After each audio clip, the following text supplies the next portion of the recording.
Hi, I'm Seb Fontaine. This is DJsounds.com. We're backstage at Rocca.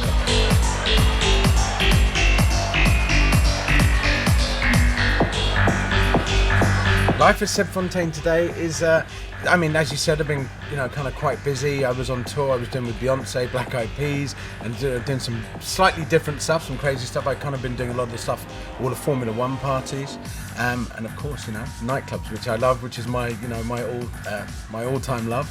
And I did lots of voiceovers, narrations for programs, a lot of stuff.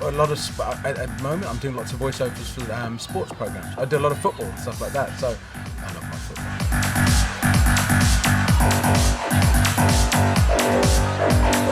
football. Big festival or small nightclub. I think I would hate to be a DJ that only plays huge venues. Like some of the big guys like Tiesto, they just to play to, 20,000 people, a lot. Because I love being in a club, maybe 200 people sometimes. I think you kind of miss, there's nothing like a low ceiling, dark, bit dingy, which is kind of how we all began. But also, once in a while, at one, festival, 20,000 people, it's good.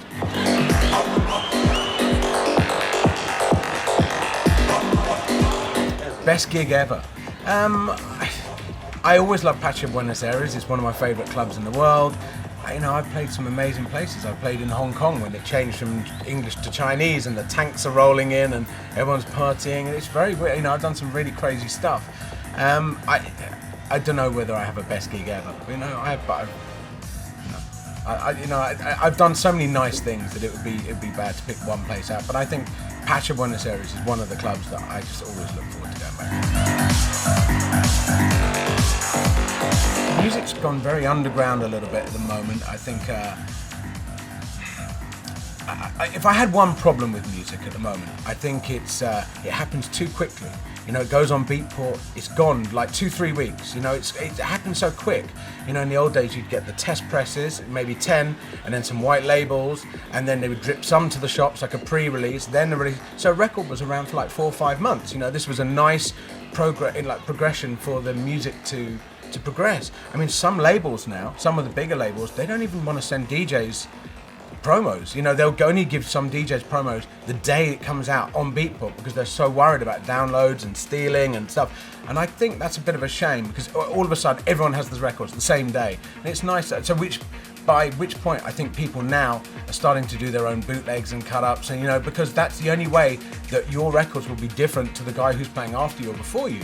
So you're going to have to be more creative with what you have. But I kind of do like the idea that music would be in the realms for a little bit longer. Maybe the DJs would have it a little bit before everyone else. I think it's nice to build something up. I personally am a CD DJ. I like the idea, I'm very tempted to do it, and I like the idea of pulling something out, flicking through my little box or my CD wallet and picking something out, but I just kind of like that thing of, right, this one's finished, put it, and I kind of like that rather than just looking at the screen. But I know some people prefer the laptops and some people do it very well. But I didn't want to be looking at a screen and kind of with a little mouse. But I know some people do it very well. So it's not something I'm against. It's just I prefer CDs.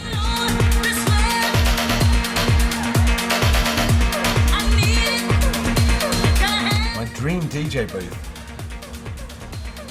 A fridge and a toilet. Especially if you're doing a long set, I hate it when I go, yeah, the toilet's over there. So my dream DJ booth has a toilet. Some hot dancers, I don't know. But technically, I think everyone has the same stuff, Pioneer with the CDJs, no one's ever been able to, in very much the same way. I know people will say, decks were technically better than Technics, but no, everyone loved the feel of the Technics, and I think Pioneer have got that with the CDJs.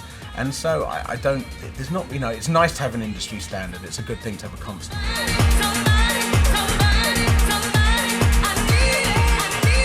Where do I see myself in 10 years? If I keep going like this, an old people's home. I think maybe DJs need their own old people's home. We can just wheel us around and we'll just talk about the old days or something. I don't know, man. You know what? I remember someone asking me this question 10 years ago, and I didn't know then. But some things never change. I think there's a lot of guys that have been very good at kind of reinventing themselves and evolving with the music, and that's why so many of the big DJs have been around for 20 years. Give me love.